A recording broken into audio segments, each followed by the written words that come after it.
Hello friends, welcome to my YouTube channel. मैं बबीता सिंह और आज आपके लिए लेकर आई हूँ मेरी favourite book how to win friends and influence people के चैप्टर नंबर 13 के सीक्रेट्स, जिसका नाम है do this and you will be welcome anywhere. Actually ये इस चैप्टर का थर्ड पार्ट है। पहले दो पार्ट मैं ऑलरेडी बना चुकी हूँ। अगर आपने अभी तक नहीं देखे हैं तो जाइए अभी देखिए, क्योंकि बहुत सारे इंपॉर्टेंट पॉइंट आपको उन दो चैप्टरों में मिलेंगे। तो आज का जो चैप्टर है उसमें जो मेन पॉइंट तो एक ही है, इसमें वो मेन पॉइंट है कि अगर आप दूसरों में जेन्युइन इंटरेस्ट लेते हैं तो लोग आपके सच्चे दोस्त बन जाते हैं, आपकी केयर करते हैं, परवाह करते हैं। और इसी पॉइंट को क्लियर करने के लिए मिस्टर डेल कार्नी ने कई सारे इंसिडेंट वगैरह शेयर किए हैं, जिसको मैं सभी चैप्टरों में आपको क्लियर कर रही हूँ ताकि आप इस पॉइंट को गहराई से समझ सकें, अच्छी तरह से ऑब्जर्व कर सकें। जैसे कि एक जनरल सी बात बोली है कि मिस्टर ड्यूक ऑफ वंडर्स थे जो प्रिंस ऑफ वॉल बने थे, वो साउथ अमेरिका का जब टूर लगा रहे थे तो साउथ अमेरिका जाने से पहले उन्होंने कई महीनों तक स्पेनिश सीखी। क्यों? क्योंकि वो चाहते थे कि जब वो साउथ अमेरिका जाएं तो वहां के लोगों से उन्हीं की लैंग्वेज में बात करें, क्योंकि साउथ अमेरिका के लोग स्पेनिश बोलते थे। तो उनकी ही लैंग्वेज में बात करेंगे तो सामने वाला को लगेगा कि हाँ, ये प्रिंस है, ये सचमुच उनकी केयर करता है, उनकी परवाह करता है, उनको समझता है। और इसीलिए उन्होंने स्पेनिश सीखी। और जब वो साउथ अमेरिका गए तब रियली उन्होंने बात की स्पेनिश लैंग्वेज में, तो उन लोगों को इतना पसंद आया था कि लोग ये जो प्रिंस है वो हमारी कितनी परवाह करता है, हमारे लिए इतनी स्पेनिश लैंग्वेज सीखी है, ये हमसे हमारी नेटिव लैंग्वेज में बात कर रहा है, हम इसको से शेयर कर सकते हैं, अपने दिल की बात शेयर कर सकते हैं, अपनी प्रॉब्लम शेयर कर सकते हैं। तो एक छोटी सी चीज है जो इंसान के दिल पर अपना निशान छोड़ती है, जो प्रभावित करती है लोगों को कि हाँ, ये इंसान को हमें पसंद करना चाहिए, इस इंसान को पसंद नहीं करना चाहिए, ये अच्छा है। हम लोगों में डिफरेंस करते कैसे हैं? इन छोटी छोटी चीजों की वजह से ही। ऐसे ही मिस्टर जो डेल कार्नेगी हैं, उनको एक वो पॉइंट पर हमेशा फोकस करते थे, वो थी कि वो हमेशा जिस भी बंदे से मिलते थे, जो उनके रेगुलर कांटेक्ट में आते रहते थे, उनका बर्थडे डेट पूछते थे। वो उनके पास से जैसे ही हटते थे तो वो उस डेट को उस नाम के साथ, उसके फ्रेंड के नाम के साथ एक पर्ची पे लिख लेते थे और अपने पॉकेट में रख लेते थे। और घर पे जाकर वो डेट को उस व्यक्ति के नाम के साथ एक डायरी में लिख देते थे और उस डायरी का नाम उन्होंने रखा हुआ था बर्थडे डायरी। इस तरह से करके उनके पास बहुत सारे बर्थडे डेट, जिन जिन लोगों से भी वो रेगुलर कांटेक्ट में थे, सबकी बर्थडे डेट उनके पास उस डायरी में मौजूद थी। और नया साल आने वाला होता था, उस टाइम पे नए कैलेंडर पर वो डायरी निकालते थे और सारी डेटें उस कैलेंडर पे शेड्यूल करते थे कि ये जनवरी में इसका बर्थडे है, इसका बर्थडे है, इसका बर्थडे है, इसका बर्थडे है, ताकि आते जाते वो उस कैलेंडर को देखें और ऑटोमेटिकली उनको रिमाइंड रहे कि जनवरी महीने में मेरे 6 दोस्तों का बर्थडे है, फरवरी महीने में मेरे 12 दोस्तों का बर्थडे है, इस डेट को बर्थडे है, इस डेट को इसका बर्थडे है, इस डेट को उसका बर्थडे है, ये उनको रिमाइंड होता रहे। ये वो प्रैक्टिस करते थे। और जब भी वो पर्टिकुलर डेट आती थी उनके दोस्त के बर्थडे की, तो उस दिन वो उसके लिए लेटर या फिर टेलीग्राम भेजते थे। जब उनका दोस्त वो उस टेलीग्राम को या लेटर को देखता था तो खुश होता था। कई दोस्त तो ऐसे थे तो जो मिस्टर कार्गनी से ज्यादा कांटेक्ट में भी नहीं थे, फिर भी उनसे लेटर मिलकर वो बहुत ज्यादा उनसे प्रभावित होते थे। और ये छोटी छोटी एक्टिविटीज की वजह से वो उनको पसंद करते थे, उनको लाइक करते थे, रिटर्न में वो भी उनको लेटर वगैरह भेजते थे। ये छोटी छोटी चीजें, छोटी छोटी एक्टिविटी करने से ही लोग आपको पसंद करते हैं। अगर आप दिखाओगे सामने वाले को कि हाँ, हमें तुम्हारी परवाह है, तुम्हारा बर्थडे हमें याद है। कई तो लोग ऐसे होते हैं जिनके घर के लोगों को अपने घर के इंसान का बर्थडे नहीं याद रहता। और मिस्टर कार्गनी बाहर के होने के बावजूद अपने उस रिलेशन में जितने भी दोस्त, फ्रेंड, कलीग होते थे, उन सबका बर्थडे याद रखते थे। कि बहुत बड़ी चीज होती है। आपका ही कोई फ्रेंड आपको लेटर भेजे, टेलीग्राम भेजे, तो आपको कितनी खुशी होगी। तो ये दिखाता है कि वो लोगों में कितना ज्यादा इंटरेस्ट लेते थे। इसी चीज ने उनको इतना फेमस बनाया। इसी वजह से वो इस काबिल हुए कि ये बुक लिख पाए, नहीं तो वो इतनी काबिलियत कैसे हासिल करते। इन छोटे छोटे पॉइंटों पर उन्होंने काम किया। और यही नहीं, उन्होंने एक चीज और भी बताई है कि जैसे कभी किसी का बर्थडे होता है या कोई भी फंक्शन होता है, एनिवर्सरी, बर्थडे, तो आप उसको विश करते हो जब, तो खाली विश, प्लेन विश ना करो, इस तरह के टोन में विश करो, अलग तरीके से विश करो, डिफरेंट तरीके से विश करो, ताकि उसको दिखे आपका इंटरेस्ट, कि आप उसमें कितना ज्यादा इंटरेस्ट लेते हो, आप उससे कितना ज्यादा प्यार करते हो, उसकी कितनी ज्यादा केयर करते हो। तो अलग तरीकों से उसको इम्प्रेस करने की कोशिश करो, कभी कार्ड भेजकर, कभी वीडियो भेजकर, मतलब दुनिया भर के तरीके हैं, आइडिया तो दुनिया के होते हैं। तो अलग तरीके से अपना इंटरेस्ट शो करो। कई जो टेलीफोन कंपनियां होती हैं, वो अपने टेलीफोन ऑपरेटर्स को स्पेशली इस चीज की ट्रेनिंग देती हैं कि वो अपने कस्टमरों से जब बात करें तो ऐसी टोन में बात करें, इस तरह की पिच बोले कि सामने वाला जो कस्टमर है उसको लगे कि हाँ, ये कंपनी हमारी परवाह करती है, हमारी केयर करती है, उसे हमारे सिर्फ हमारे पैसे से मतलब नहीं है, बल्कि वो हमें अच्छी सर्विस देना चाहती है, अपने कस्टमरों के लिए कुछ ढंग का करना चाहती है। तो इस छोटी छोटी चीजों से इंसान की लाइफ में आप एंट्री कर सकते हैं, उसको अपना बना सकते हैं। तो इसमें जो इंसिडेंट उन्होंने शेयर किए हैं डेल कार्नेगी ने, उसमें से जो पहला इंसिडेंट है वो है एक बैंक के बारे में, जिसमें मिस्टर वॉल्टर का जो बैंक था, जहाँ न्यूयॉर्क में बहुत सारे बैंक थे, उसमें से मिस्टर वॉल्टर का बैंक एक काफी नामी ग्रामी बैंक था। तो कॉर्पोरेशन ऑफ कॉन्फिडेंशियल रिपोर्ट तैयार करनी थी, तो ये काम मिस्टर वॉल्टर के बैंक को मिला। अब इसके लिए जो तथ्य, जो फैक्ट एकत्र करने थे, वो सिर्फ एक ही जगह से मिल सकते थे। तो उन्होंने कहा कि ये तो मुझे वहां से मिल सकते हैं। तो वो कौन सी जगह थी? वो था प्रेसिडेंट का ऑफिस। तो वो उठे और प्रेसिडेंट के ऑफिस गए। अब प्रेसिडेंट के ऑफिस में जब वो एंट्री कर रहे थे, तो प्रेसिडेंट अपने कामों में बिजी थे। तो जैसे वो एंट्री की, तो तब से बाहर एक वो बैठी थी, एक लड़की बैठी थी। उसने कहा कि सर मुझे माफ कर दो, आज मेरे पास आपके लिए कोई भी स्टैंप नहीं है। तो उसने कहा अच्छा। फिर जब मिस्टर वॉल्टर अंदर घुसे, तो प्रेसिडेंट ने उनको कहा कि एक्चुअली क्या है ना, कि मेरा 12 साल का बेटा है, उसको उसके लिए मैं स्टैंप इकट्ठे कर रहा हूँ। उसने तो वॉल्टर ने कहा ओके ओके। फिर वो बैठ गए वहां पर और फिर अपनी रिपोर्ट से के बारे में बात करने लगे, पूछने लगे। लेकिन जो प्रेसिडेंट थे वो बहुत कंफ्यूज थे, बहुत परेशान थे, नर्वस दिख रहे थे और बात करने में बिल्कुल भी इंटरेस्ट नहीं दिखा रहे थे। जो मीटिंग थी, जो इंटरव्यू था, वो कंटिन्यू नहीं हो पाया। तो प्रेसिडेंट कहा कि मुझे समझ नहीं आ रहा है, मैं क्या करूं, मुझे माफ कर दो। तो फिर वहां से मिस्टर वॉल्टर वहां से चले गए। रास्ते में आते हुए वो माइंड में हो रहा था कि ऐसी कौन सी प्रॉब्लम थी जिसकी वजह से प्रेसिडेंट इतने परेशान थे। फिर अचानक उनके माइंड में आया, अच्छा कहीं ये बात स्टैंप के बारे में तो नहीं थी, जो वो लेडी बोल रही थी कि उसके पास स्टैंप नहीं है। फिर उसको माइंड में याद आया, ओ उनका 12 साल का बेटा, उसके लिए स्टैंप इकट्ठे कर रहे हैं, कहीं वही बात तो नहीं थी। फिर उसके माइंड में था, ओ हमारा फॉरेन डिपार्टमेंट है, वो स्टैंप कलेक्ट करता है। फिर उसके माइंड में आता, अरे हमारे डिपार्टमेंट तो बहुत सारी कंट्रियों से, जो ओवरसीज से जो लेटर आते हैं, उस पे जो स्टैंप लगे होते हैं उसको हटाता है, और उसके इतनी सारी स्टैंपें हमारे पास पड़ी हुई हैं, तो क्यों ना स्टैंप चाहिए, क्यों ना उनको दिया जाए। अगले दिन की दोपहर को उन्होंने प्रेसिडेंट को कॉल किया और सर उससे कहा कि हेलो सर, मेरे पास आपके लिए कुछ स्टैंप हैं। तो प्रेसिडेंट ने कहा क्या कह रहे हो? तो उसने कहा कि हाँ सर मेरे पास हैं। तो उसने कहा कि ओके आओ मिलो। तो फिर वो उनसे मिलने गया स्टैंप लेकर, वॉल्टर उनसे मिलने गया।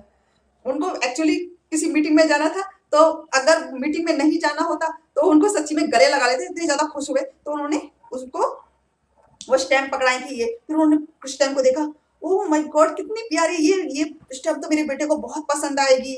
फिर अगली देखी, ओह ये तो सच्ची में खजाना है।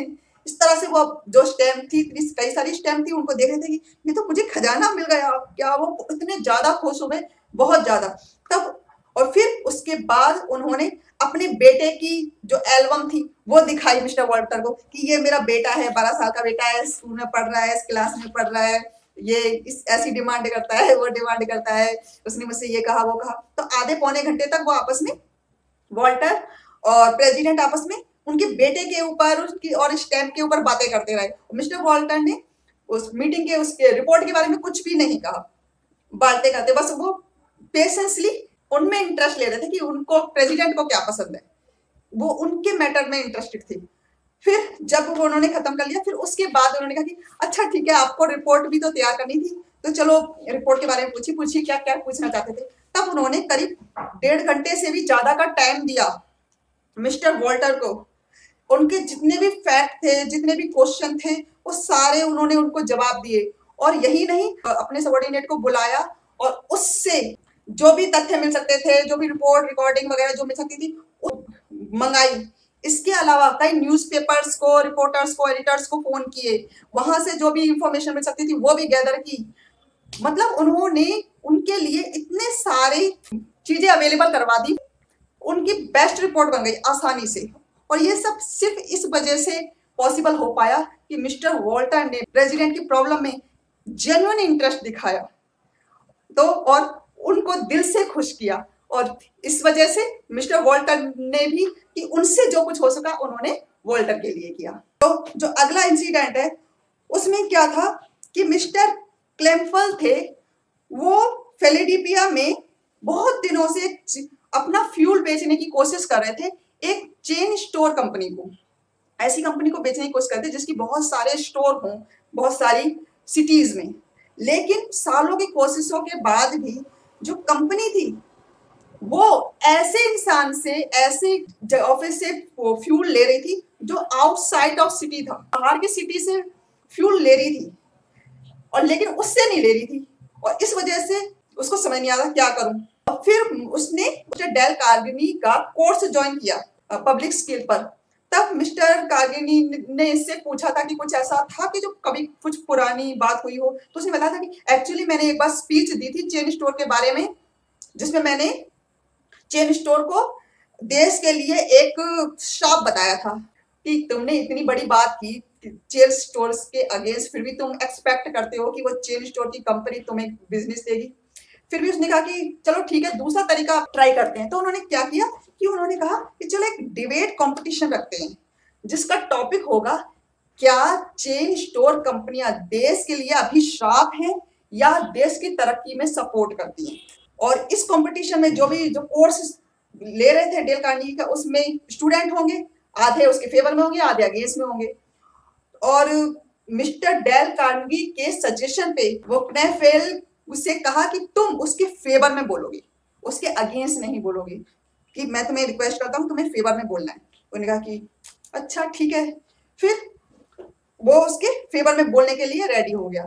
फिर कहा कि अब तुम उस कंपनी के एग्जीक्यूटिव के पास जाओ। फिर वो मिस्टर क्लेफे उस चेन स्टोर कंपनी के एक एग्जीक्यूटिव के पास गया। फिर उसने कहा कि सर, मैं आपके पास यहाँ अपना फ्यूल बेचने की बात करने नहीं आया हूँ, एक्चुअली मुझे आपसे हेल्प चाहिए। मैं एक कोर्स कर रहा हूँ और वहां पर हमने एक डिबेट कंपटीशन ऑर्गेनाइज किया है जो चेन स्टोर के बारे में है, जिसका टॉपिक है कि क्या चेन स्टोर कंपनियां देश के लिए भलाई का काम कर रही हैं या देश को नुकसान पहुंचा रही हैं। तो मुझे लगता है कि आपसे अच्छा कोई भी ऐसा बंदा नहीं है जो मुझे इसके बारे में पूरी जानकारी दे सके, पूरे तथ्य समझा सके, पूरा इंफॉर्मेशन दे सके कि वो, क्योंकि मैं इसके फेवर में बोल रहा हूँ तो मुझे उससे चेन स्टोर के बारे में सब कुछ जानना कि क्या क्या करती हैं चेन स्टोर की कंपनियां, देश के लिए उन्होंने क्या किया है, उनकी वैल्यू क्या है, उनके अचीवमेंट क्या है, मैं सब कुछ जानना चाहता हूँ। और मुझे लगता है आप सबसे बेस्ट इंसान है जहां से मैं ये सारी इंफॉर्मेशन गैदर कर पाऊंगा। तो आप मुझे अगर थोड़ी सी भी मेरी हेल्प करेंगे तो मेरे लिए बहुत अच्छा रहेगा। तो आई होप मेरी मदद करेंगे। तो 1 मिनट तक वो ऐसे बोलता रहा और चेन स्टोर का जो एग्जीक्यूटिव का था वो उनको बस देखता रहा, देखता रहा, देखता रहा। फिर बोला अच्छा ठीक है, आप यहाँ बैठिए। उन्होंने चेक किया तो बैठिए, तो उसको फिर बिठा लिया।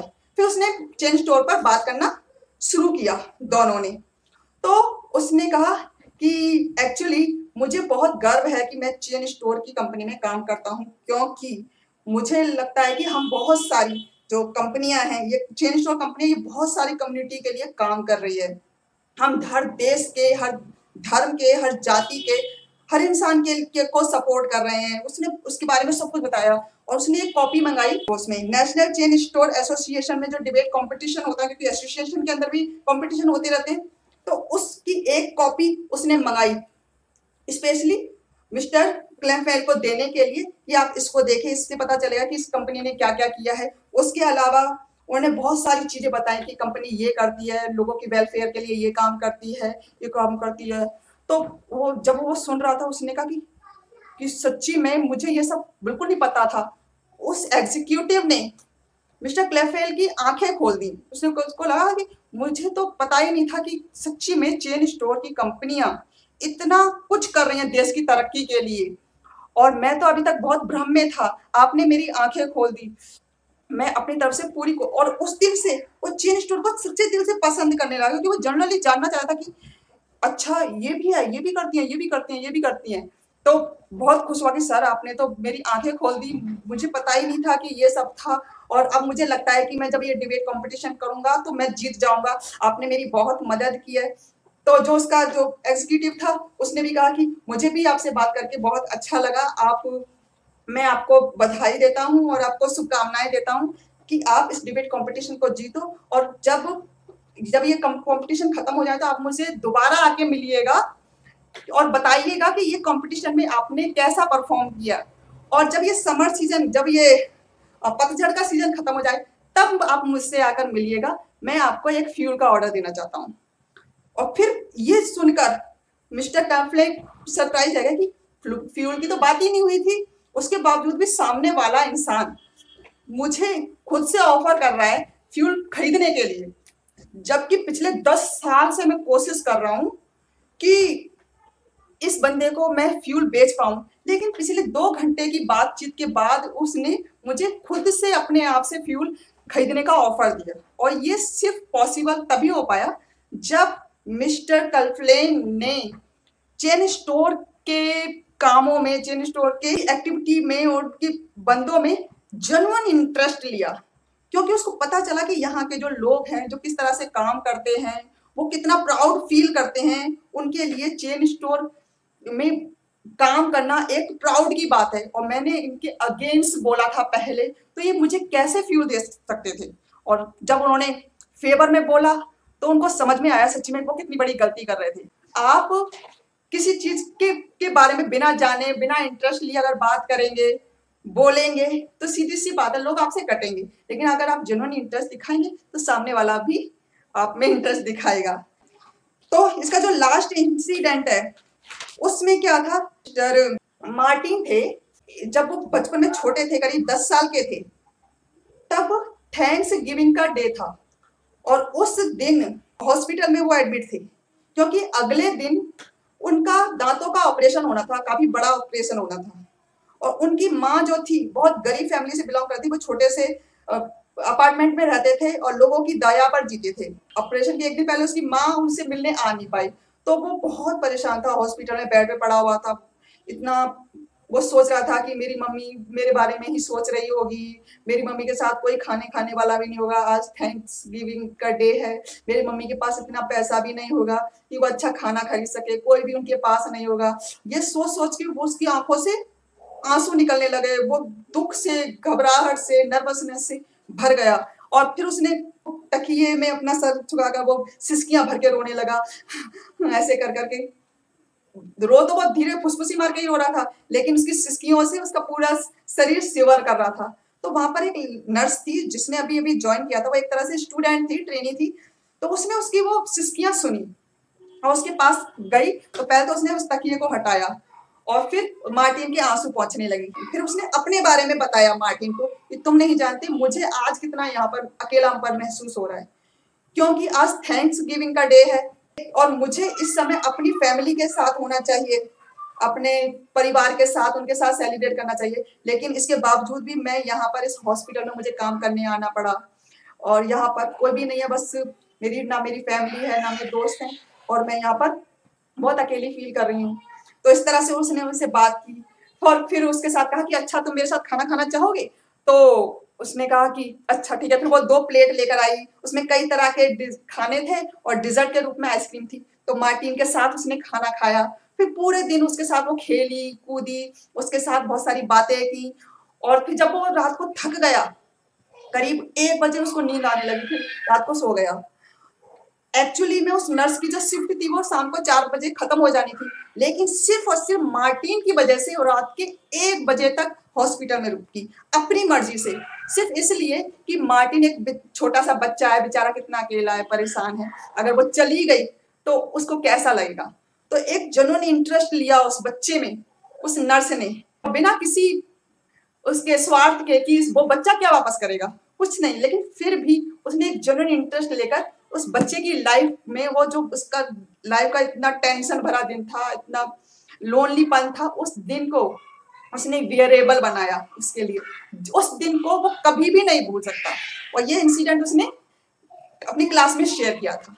तो ये छोटी छोटी चीजें हैं, आपको किसी की नजरों में एक वैल्यूएबल पर्सन बनाती हैं, आपको किसी का दोस्त बनाती हैं, और यही तरीके हैं एक सच्चा दोस्त पाने के। तो आई थिंक आपको ये सारे इंसिडेंट, ये सारी कहानियां जो सारे मैं शेयर कर रही हूँ, आपको समझ आ रहे होंगे, आपको क्लियर हो रहे होंगे, और आगे भी मैं आपके साथ ऐसे ही इंसिडेंट वगैरह शेयर करती रहूंगी।